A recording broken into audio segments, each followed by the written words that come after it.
നിത്യജീവൻ പ്രാപിക്കേണ്ടതിന് ദൈവം അവനെ നൽകുവാൻ തക്കവണ്ണം ലോകത്തെ സ്നേഹിച്ചു.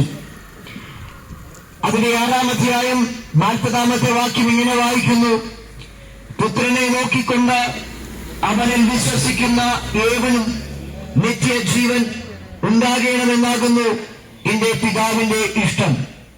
ഞാൻ അവനെ ഒടുക്കത്തെ നാളിൽ ഉയർത്തെഴുന്നേൽപ്പിക്കും.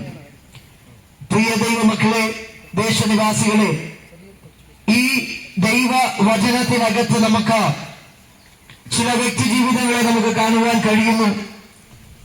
അതിൽ നമുക്ക് പരമപ്രധാനമായിരിക്കുന്ന വ്യക്തികളാണ് പിതാവായ ദൈവവും പുത്രനായ യേശുവും.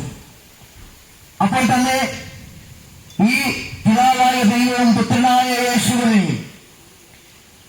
നമ്മൾ തിരുവചനത്തിൽ കാണുമ്പോൾ വളരെ പ്രസക്തമായിരിക്കുന്ന, വളരെ പ്രസക്തിയുള്ള ഒരു വ്യക്തി കൂടെയായി മനുഷ്യനെ നമുക്ക് അവിടെ കാണുവാൻ കഴിയുന്നു. ഈ 3 അനുഭവങ്ങൾ, 3 വ്യക്തിത്വങ്ങളെ തിരുവചനത്തിൽ വായിച്ചതായ വേദഭാഗത്തിൽ പരാമർശിക്കുമ്പോൾ പിതാവായ ദൈവവും പുത്രനായ യേശുവും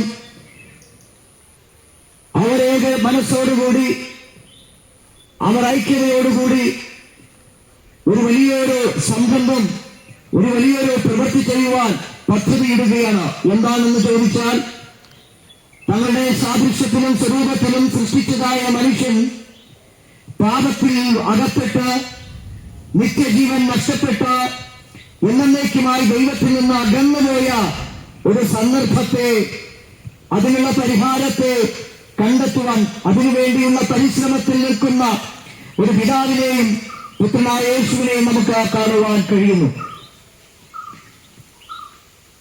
നാം പലപ്പോഴും കേട്ടിട്ടുണ്ട്, പാപികളായ മനുഷ്യനെ രക്ഷിക്കാനാണ് കർത്താവായ യേശു ക്രിസ്തു ഈ താനലോകത്തിലേക്ക് മനുഷ്യാവതാരം എടുത്തതെന്നും, കാൽവരിയുടെ കുലമരത്തിൽ കള്ളന്മാരുടെ നടുവിൽ ക്രൂശിതനായി തന്റെ ജീവൻ അർപ്പിക്കപ്പെടുവാൻ ഇടയായി തീർന്നതെന്നൊക്കെ നമ്മൾ കേട്ടിട്ടുണ്ട്.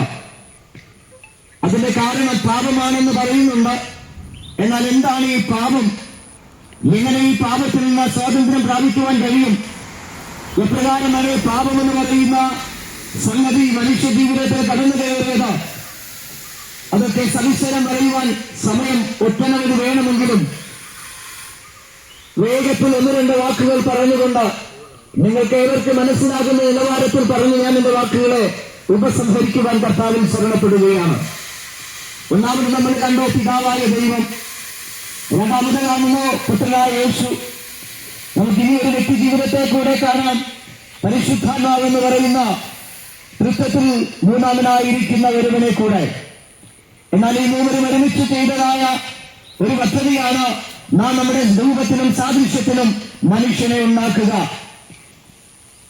ദൈവം തന്റെ കരങ്ങളാൽ സൃഷ്ടിക്കപ്പെട്ട മനുഷ്യർ എന്ന് പറയുന്നത് ആദാമും ഹവ്വയും ആണ്. എന്നാൽ മനുഷ്യനിൽ നിന്ന് ജനിച്ചവരാണ് മറ്റ് സകല മനുഷ്യരും. ഞാൻ ഉൾപ്പെടെ, എന്നെ കേൾക്കുന്ന ഉൾപ്പെടെ മനുഷ്യരിൽ നിന്ന് ജനിച്ചവരാണ്. എന്നാൽ ദൈവത്താൽ സൃഷ്ടിക്കപ്പെട്ടവരായ 2 പേർ, ഒന്ന് ആദാമും മറ്റൊന്ന് ഹവ്വയും.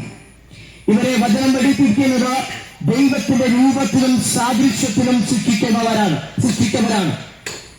എന്നാൽ ഈ മനുഷ്യ ജീവിതങ്ങളിൽ ആദാമിന്റെയും ഹവ്വയുടെയും ജീവിതത്തിൽ എങ്ങനെയാണ് പാപം പ്രവേശിച്ചത്? ദൈവത്തിന്റെ രൂപത്തിലും സാദൃശ്യത്തിലും സ്വരൂപത്തിലും സൃഷ്ടിച്ച മനുഷ്യന് എങ്ങനെ പാപം പ്രവേശിപ്പാനിടയായി തീർന്നു?